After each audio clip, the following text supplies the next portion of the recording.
What do you do when someone you love is addicted?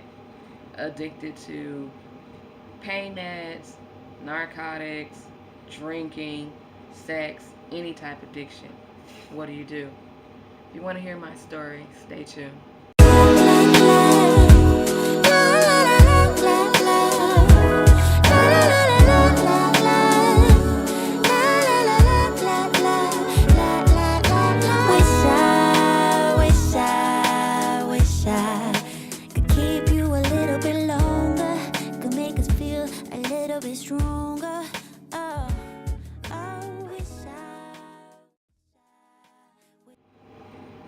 Hello there. It is I again, and it is a hot Monday afternoon.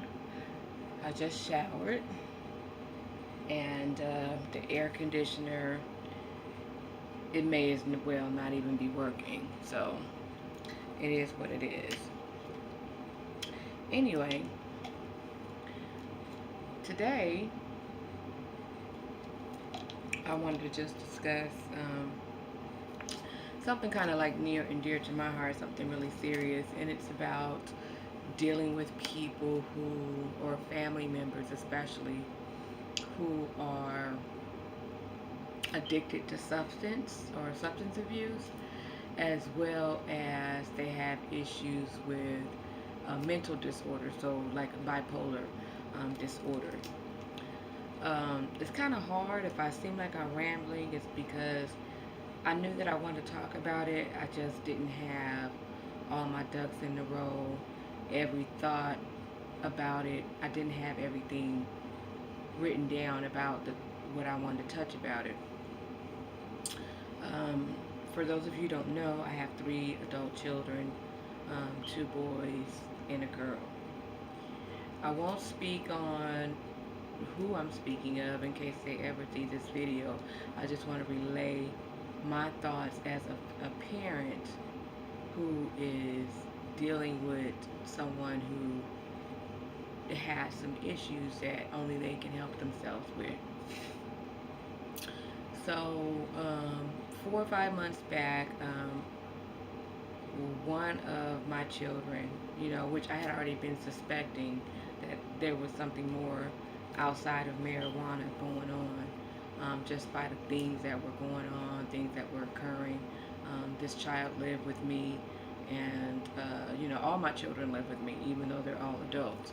But this child lived with me, and I noticed the erratic behavior, the spending of all the money, the irritability, the fact that we all in the house were walking on eggshells because you never knew what you were going to get from them.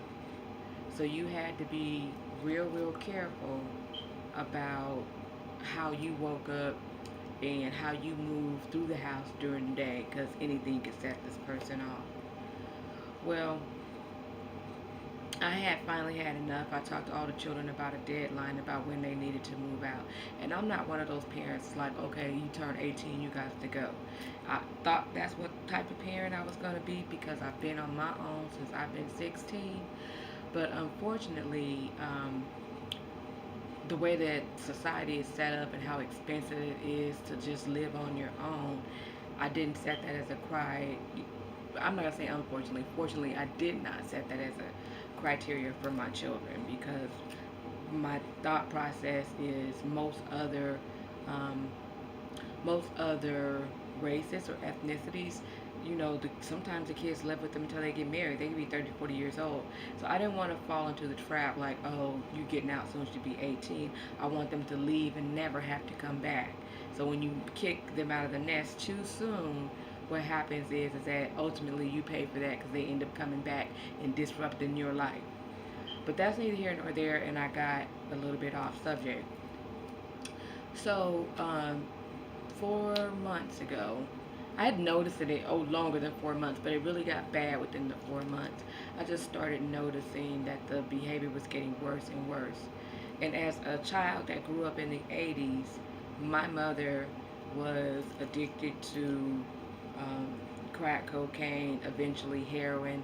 I had several aunts and uncles who passed away from overdoses, so I recognized the signs of drug abuse and drug addiction. And I've talked to my children about the perils of thinking I'm just going to do it this one time. When you grow up in a family that has that type of history, you have to be careful because addiction is in your genes. There may not be a study with that, but most alcoholics that have children, their children become alcoholics. So it's just been something that's been hereditary. So anyway, I talked to my child about that, and for some strange reason, unbeknownst to me, in one ear, out the other. So I started noticing the erratic behavior, the calling in to work, how everything made my child angry. And you ask because you're suspecting, but of course the answer is always no. So now it all came to a head in March, as I, go out to work or whatever. And all my children have my ATM codes. In case something was to ever happen to me, I have several bank accounts. Everybody knows the codes or whatever. You should be able to trust your children. If you can't trust anybody else, you should be able to trust your children with that. And one thing about this child that I never ever thought in my life is that this child would steal, because they've always been above board, honest. If they borrowed $10 and said they pay you on Friday, they paid you on Friday, even if it was their last $10. So it was so out of character. The whole character had just changed. And for me, I just don't.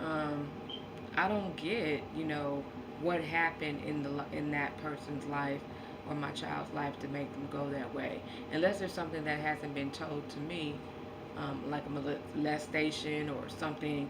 I don't know. I feel like that should have been come to me and let me try and help you get help. But that didn't happen.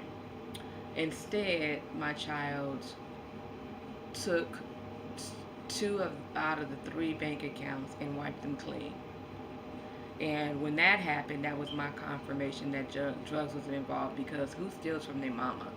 Who, like, of all the people, if you even have an ounce of dishonesty in your heart, you're usually faithful to your mother. Um, so the fact that my child stole from me, it was very heart wrenching, very gut wrenching, very sad. And I'm the type of person, when I go through things, it's like my own defense mechanism is I build up a wall. It's very rare that I show emotions and people confuse the fact that I don't care. It's just that that's how I'm coping. If I allow myself to get too deep into it, or I'm crying and doing all that, I can't see my way out of it. I can't solve a problem, you know? I need to. So, in order for me to stay calm and level headed, my defense mechanism and my stonewall faith just goes up. But in the meantime, I'm still logical. I'm calling all family members, because this child has a habit of running to my sister and my nieces and nephew, and they have a habit of doing that. And I wanted everybody to shut my child down so that they didn't have any other backup plan and say, screw my mom, I'm just going to go over there, because all their life, that's how it's been. If I discipline this particular child, my child would run to my sister's house and lay on the couch. That's a whole nother story, which is not cool. You should always back up the parent unless it's some type of abuse or something like that, then I get it. Anyway, not only that, my child has an 8-year-old. Not only was my money taken, but, well, now he's 10, so I would say a 9-year-old at the time. He just turned 10. Not only was my money taken, my child left their child with me. No conversation, no nothing. And I guess it's a blessing and a curse in the same light, because had they taken the kid my grandson with them, then no telling what type of things that would have happened to my grandson. Because as it stands, for 4 months, the child has been living out of car, borrowing money, stealing money, doing all of this stuff.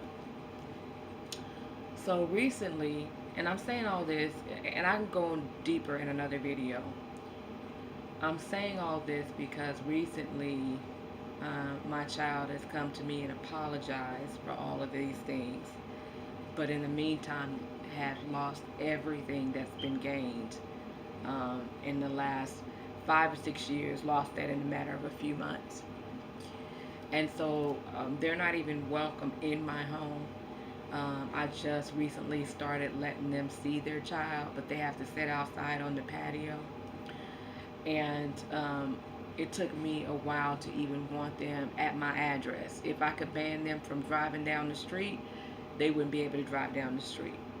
But I've been praying about it, and I've had a change of heart. Like, if this was me, and I know how I felt as a child to someone who was addicted on drugs, I just wanted my mother. So, so you wanting your parent, it's natural, because my mother was the one that was on drugs. So anyway, the child has, Mom, I'm sorry, I stole here, this, that, and the third, because I needed a room, and they were already diagnosed with bipolar disorder, and then on top of that, you put drugs on it. Like, what kind of sense does that make? Like, that makes no sense at all. Not the drugs that you need to help you even your mood. You go and you use some opiates or cocaine, whatever the case may be, whatever it is that you're using, it makes no damn sense. So it was hard for me to feel any type of sympathy, because it had just spiraled my life so out of control. As I said, my children are grown, so I don't have any responsibilities, but now I do. With no discussion, no warning, no nothing, now I'm a full-time mom again. And it was just crazy.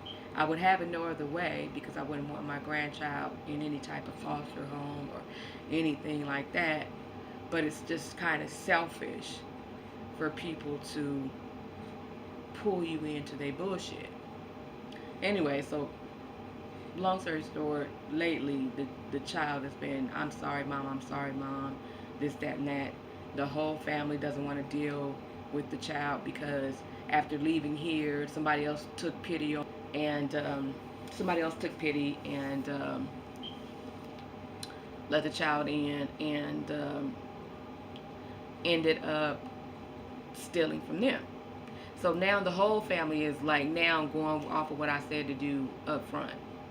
You can't be bothered. You gotta let this person hit rock bottom and decide to change on their own. So anyway,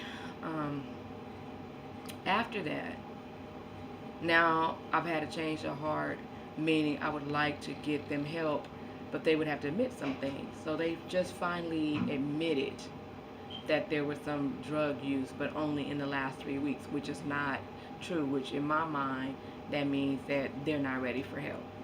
You can't admit partial truths and then expect full forgiveness. You have to come and actually admit everything that you've done, admit that you have an issue, and ask for help. But if you're still cutting out bits and pieces of the truth of what's actually really going on with you, you can't expect somebody to dive head first into helping. So, I guess I'm kind of sad, and I've tried to continue to just go on with my life and make it as normal as possible.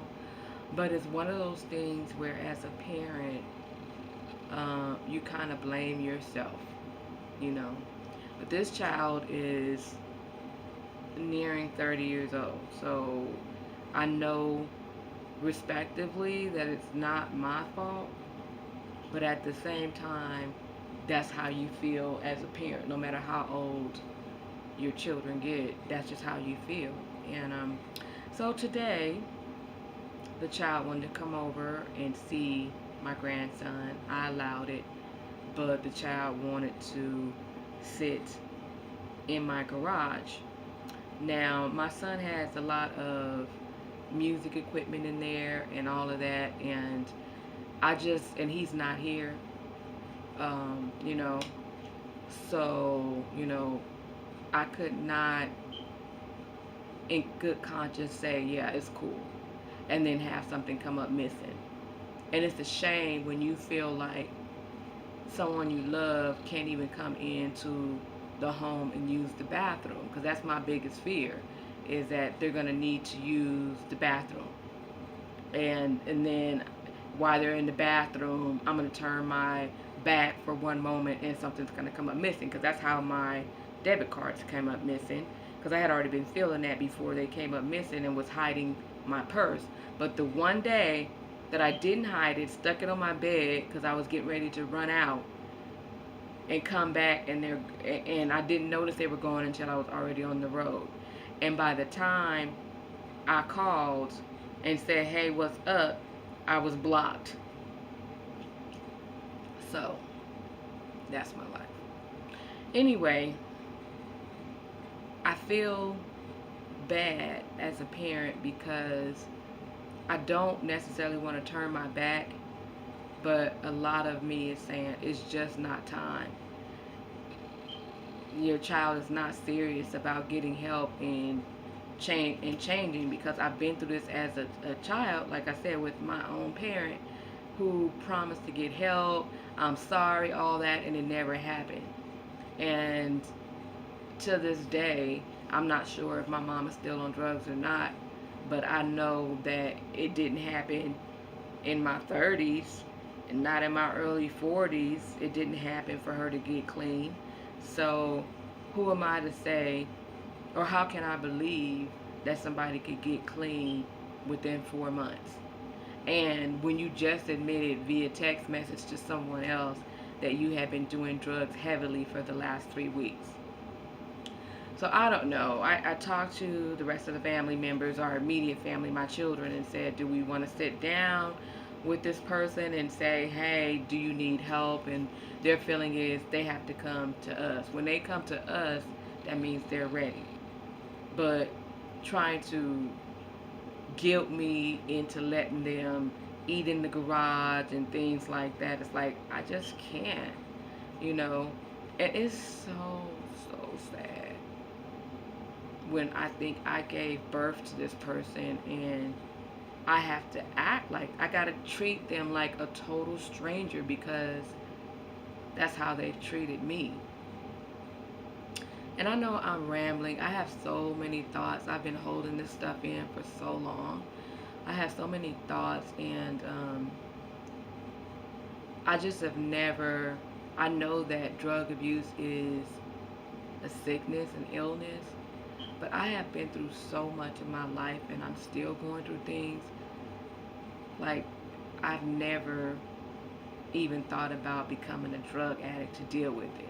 But some could say, like, I'll have alcohol. Some could say that's your vice.